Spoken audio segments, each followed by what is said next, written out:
Ai nuk ka as me këzihet më. Karakteristik e gjithë autokratëve që i hanë njerëzit rrugës edhe në fund ngelin vetëm.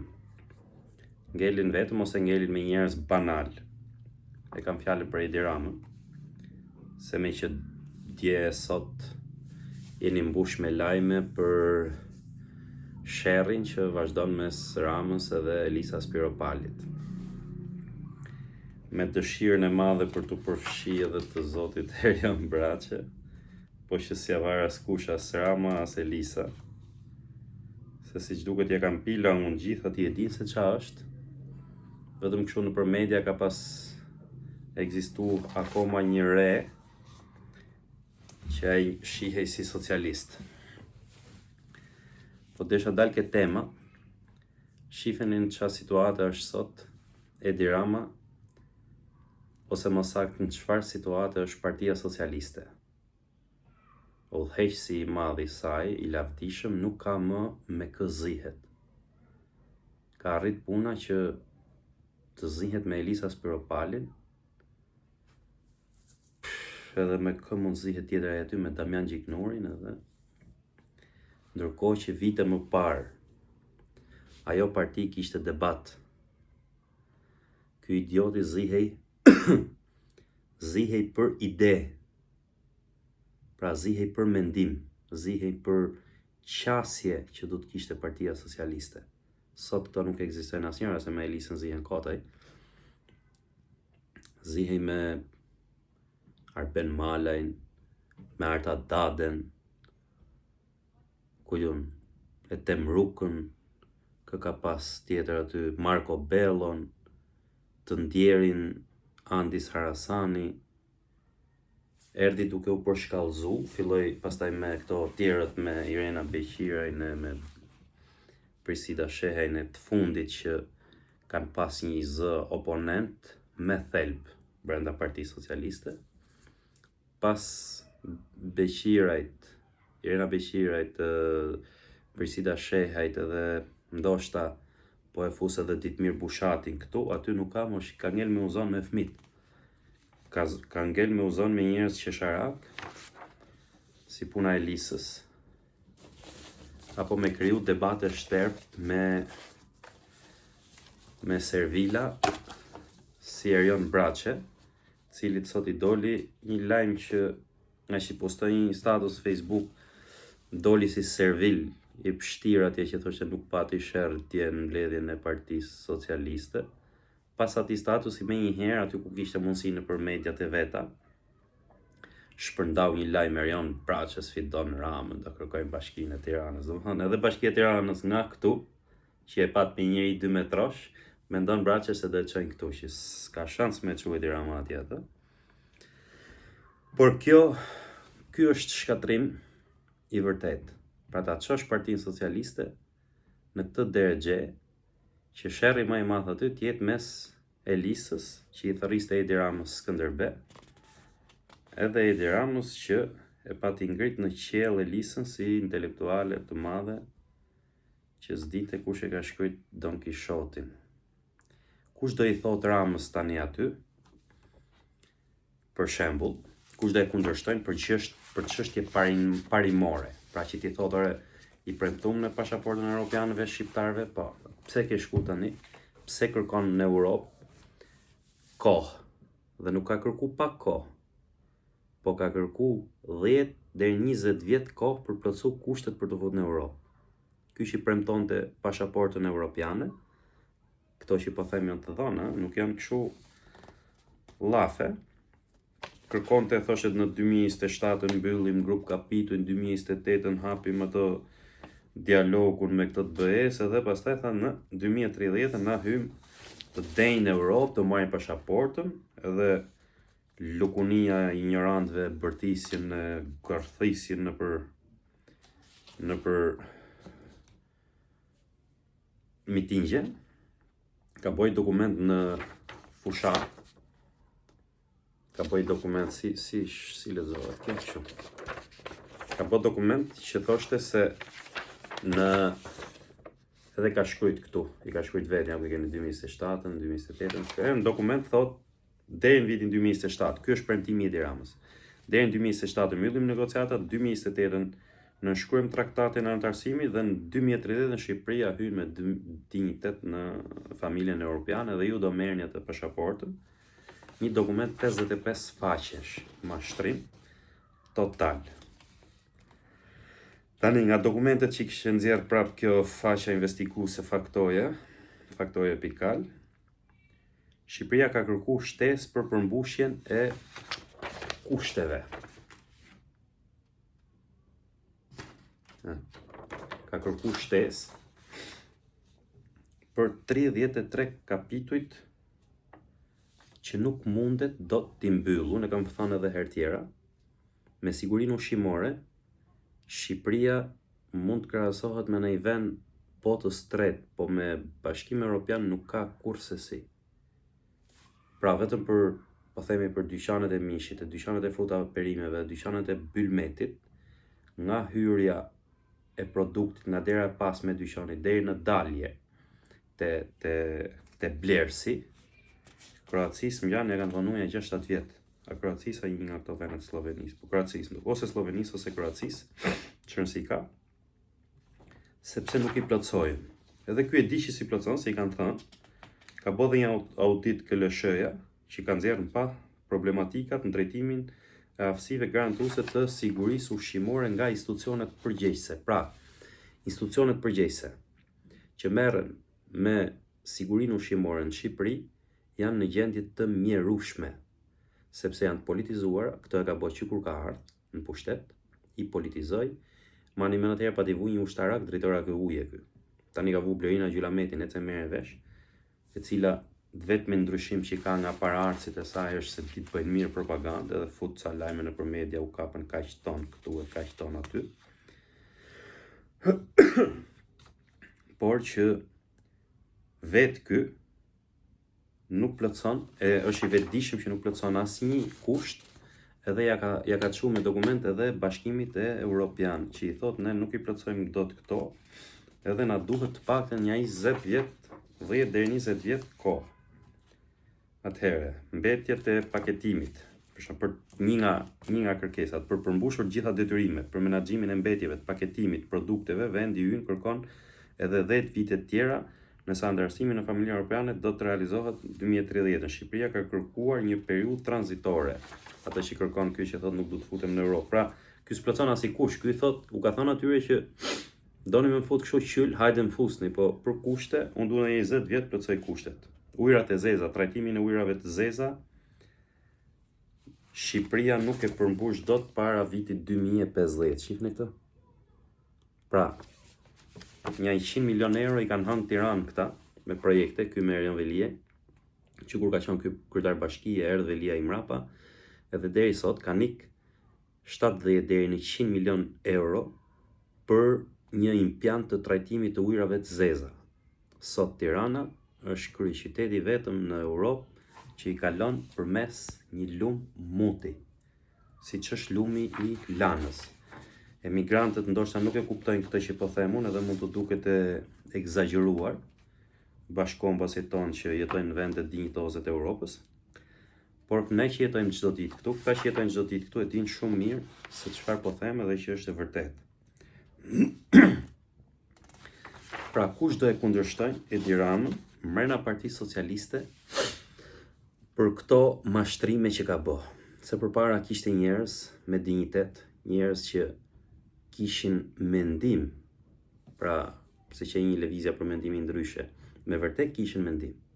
Edhe Ben Blushi kur doli kundër këtij, pati teza, pra artikuloi teza. Sot kush më gjen një njeri që mund të artikulojnë teza mbrenda Partisë Socialiste? Janë të gjithë të mbaruar. Këto të vjetrit që ishin si moshe vjetër i bleu për kohën, si punë e Gramozeruçit e me shok, edhe tani vetëm se i begenis, ja ka marrë dorën kur ka një fest partie, ose kur ka një ditë lindje këta, ose kështu çoj njerëz atje, edhe ata të shkretët e ngeldisen me këto dhe nuk kërkojnë gjë më që të nuk u dhimbset partia, se nuk është dhimbs asnjëherë, se ata kanë pasi punë lope që kanë mirë sa kanë mirë vetë për interesat e veta. edhe kanë ikë. Po, më shumë thash po e bëj po e diskutojmë këtë temën sot se është kriju dhe në opinion ideja që ka fillu Partia Socialiste është bunker. Deri në këto momente, unë nuk e di se sa sukses do ketë Elisa me lëvizjet që po bën. Sigurisht e kam thënë që bravo i qoftë pakën minimalisht që nuk u tregu si dele. Që janë tregu burra që i dijëm na burra me ashu. Aty janë tregu ordiner përballë këtij. Që ke Ilir Beqa, që ke Sajmir Tahiri, Vangjur Dako, kujton gjithë me ra janë tregu ordiner komplet. Kanë hesht mekanik me bish në shal.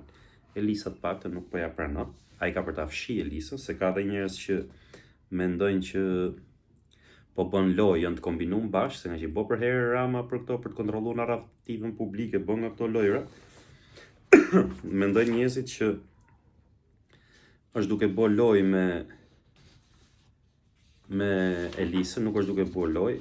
Ai nuk duron dot më tani një njerëz që ta kundërshtojnë, ose që ti thot kush je ti, ose nuk e bëj kështu siç thuti, dhe ka për ta zhduk Elisën, nëse lëvizja e Elisës nuk do zgjojnë edhe njerëz tjerë brenda PS-s, që minimalisht i shkaktojnë kokçarje këtij për të filluar diskutimet brenda asaj partije, jo për të filluar një ndryshim të madh, për të filluar një demokratizim të madh për ta çuar atje ku ka qenë, me luan me mushrat e me luan ramat e me çka ka pas ajo parti mrena intelektuale, njerëz të ditur, por të paktën të fillojnë të zjejnë, se harrojeni që i bën revolucion atij Sara Mile, Bora Muzhaqi, Taulant Balla, e që janë këta. I vetmi që i po pret aty që të ngordh vetë ky, e të degradohet sa më shumë, është Taulanti, se Taulanti e njeh parti, edhe është edhe dëshmitar që kur ja futi Fatosit për të bashku me Ramën, edhe i vetmi që i pret kështu nuk flet është ai. Keni Pandelimajkon, e zhduku Pandelimajkon, as pjerë njëri më për Pandelimajkon. Me gjitha do të këshia të veta që i pas Pandeliu, po hajde, qëtë deri diku një gjaket në thonjza e vjetër. Kështu që ajo që du të them unë për këtë diskutim, se do flasim prapë, se do ketë zhvillime tjera, shiheni në çfarë gjendje është Partia Socialiste sot. Partia më jo demokratike që ka ekzistuar ndonjëherë në Shqipëri. Nuk po flasim të ketë diskutime ke partia e Gron Shehec, ajo është biznes privat, apo kujton ke lap, ajo ke tjetri. Nuk ka, se s'ka parti. Po shihni mediat që natë për natë marrin Ervin Salianin në për studio televizive, mediat që kontrollohen nga Rama. Marrin Evi Kokalarin, çdo atë Kocën e Elbasanit, çdo njeri që del sulmon Berishën, apo i sulet Partisë Demokratike me të drejtë, pa të drejtë, e ke në për banaqet televizive të mediave të kontrolluara nga Edi Rama. Bëni një pyetje vetes. A ka në i media që të marrë një person që kritikon Edi Ramën nga radhët e veta edhe ta nxjerrë në banak televiziv? Ja mban? Kujt ja mban ta marrë Elisa Spiropalin? Ja mban Carlo Bolinës? Ja mban Top Channelit, Klanit, apo kujt diun që to Euronewsit? Ka në njëra nga këto që ta marrë? Se gazetarët kanë plot, emisionet darke kanë plot, mund ta marrin? Apo të marrin, kujt diun Damian Gjiknuarin, ta pyesin ore si të bërthiti Rama ashtu e futi telefonin me vrap në xhep? Ka në një që i bën këto, pse ja bëni pyetjen vetes? Edhe thoni Sala, po ke Sala flasin kush dojmë, valla, që ke roja parkimit tjeri, ke më i rëndësishme aty, flasin, thonë çfarë duan, bëjnë çfarë duan, keq mirë, kjo është demokraci të fakt. Ata flasin, thonë mendimet e veta, u shkojnë mendimet, pastaj është mohabet tjetër, po jo se s'flasin, kurse këtu s'flet asnjë. Po edhe media nuk i gjumon mrapa që ti marr mendimet ndryshe, mendimet kritike ndaj Ramës ti nxjerr. Pse nuk i nxjerr? Bëni pyetjen vetes që ta kuptoni. Si thot kjo faktorë më sa papa. Shife. Shqiptarve thot, u duhet edhe 70 vite për të arritur cilësinë e jetës, një po lexoj. Shqiptarët duhet të presin edhe 70 vite të tjera për të arritur cilësinë e jetesës së popujve evropian. Në këtë përfundim ka arritur Banka Europiane për Rindërtim dhe Zhvillim, që quhet ndryshe BERSH, pasi ka analizuar ritmet e rritjes ekonomike, reformat e ndërmarra dhe nivelin e të ardhura për frym. Duam me këtë ritëm që qeverisë Rama Shqipërinë për 13 vitesh, duam edhe 70 vite të bëhemi si Europa. Këtë mbyllje komenti e kam për gjithë fliqësirat, për gjithë langaraqet që brohorisin pasaporta europiane, ose që futen më komentojnë mu në rrjetet sociale, në Facebook e gjitha, për të vërtetat që unë them, se gjoja s'ke pa bot me sy që t'u dalin, se gjitha vendet ku jetoni ju, kam arti kam pa, po edhe këtu ku jetoni ju tjerë që gërthisni si mbeturina, jam duke jetu dhe e shoh çdo ditë. Edhe 70 vite duam ne me Edi Ramën të arrijmë standardet e Bashkimit Evropian. Ekziston një hendek i madh që ndan ekonominë tonë nga standardet e BE-s. Për ta mbushur këtë hendek nevojiten reforma të thella, investime strategjike. Në investime strategjike na i ka marrë mafia. Të gjitha investime strategjike në Shqipëri i ka mafia, i ka krimi organizuar, siç po e shihni çdo ditë më shumë Edi Rama kërcënon kryetarit e bashkive që t'u jap mafjes mbetur malet, fushat edhe kodrat e Shqipërisë, t'ia shes atyre. Kjo është situata.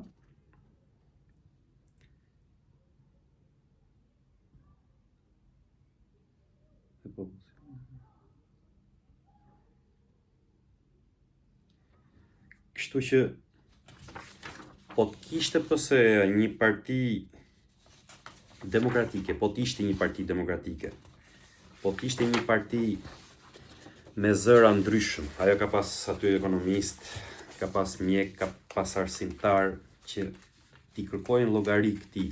Sot nuk ka kush kërkon llogari aty për ekonominë, se janë gjithë ignorant. Të fundit që mund t'i kërkonte llogari është zhduku Arben Ahmetaj. Sot nuk ka njeri aty të flas për arsimin, sepse i zhduku ky luan me mushin, kastrot islamin, atë e tem rrugën, e kujton, me gjitha gabimet që kanë pas ata, kanë qenë njerëz që dihen të flisin për arsimin. Sot aty nuk ka kush flet për mbrojtjen, se edhe këta i shfarosi, ka marrë ca e shihni ça ministrash mbrojtjeve, ca ordiner, nga i Pizevengu që hoqi dhe ka marrë tjetër tani, më keq se ai. Nuk ka kush flet për investime strategjike, që të mos cënojnë sigurinë e NATO-s, mos cënojnë sigurinë e Shqipërisë dhe t'i mbetet Shqipërisë pasuria. Pasuria t'i mbetet Shqipërisë, mos jepen gjërat, se kur ka ardhur në 2013 ky, e shiti Berisha Shqipërinë, për ca koncesione të vogla që jepte me shumë kujdes Berisha. Ky e dha të gjithë me koncesion, shëndetësinë, turizmin, kujton gjitha rrugët, gjitha i ka dhënë me koncesion. Dhe për ta mbyll, sot Partinë Socialiste sundon një njeri që nuk ka më as me këtë zihet. Minimalisht, një njeri me mend në kokë, do kishte majtë ca zëra rreth e rrotull që kishte edhe me këtë kruan të dhëmbët, po e themi në mënyrë figurative, të përplaste ca ide. Po kjo është aq ordiner, aq banal si njeri, aq inferior, sa nuk do të ketë as oponentës dashamirëse, se çdo njeri që do ishte mbrana PS-s do ja bënte dashamirëse oponentën, por mediokriteti i këtij nuk pranon kundërshtime. Ky do të jetë vetë si lider madhështor, kur të flas ky, të hap syt ajo Sara, të hap syt Zeqineja, të hap syt kujton Tërmet Beçi që është deputet. Dhe mos thoj dikush që ato emra që përmenda unë, edhe të tjerë si ata, ky i hoqi se u erdhi mosha pensionit e u plakën e kujton gjithë. Po t'ishte ashtu, nuk ishte sot në parlament nga Partia Socialiste deputet Fadil Nasufi, që se dim fare ku është. Pra nuk e kemi iden fare ku është, a shkon as shkon në parlament, shoku Fadil, i komunisti i 40 viteve përpara, është deputet, merr rrogën e deputetit, është ai kush di si ka halli me shtetin njëherë. Tani këta mosha këtyre kanë to problemet e veta, po nuk është çështje moshe. Po ati o i duheshin njerëz si punë e Fadilit që s'hapin gojë, që punë kështu, ose ndryshe nuk pranonte ai njëri tjetër, edhe i zhduku.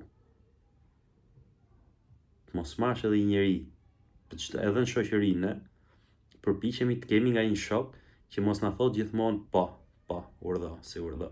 Kemi nga një shok që na thotë mendim të ndryshëm, që të reflektojmë edhe vetë kontrollohemi. Po nuk ka njeri më mediokër, më shpirtlik se sa ky. Fatkeqësisht ka marrë në dorë, ka marrë peng, ka uzurpu partinë më të madhe në vend. Ju lutem, vazhdoni me subscribe, abonohu. Këto ditë inshallah do kemi një intervistë me një shqiptare që jeton jashtë Shqipërisë, emri po alem surprizë. Mirupafshim.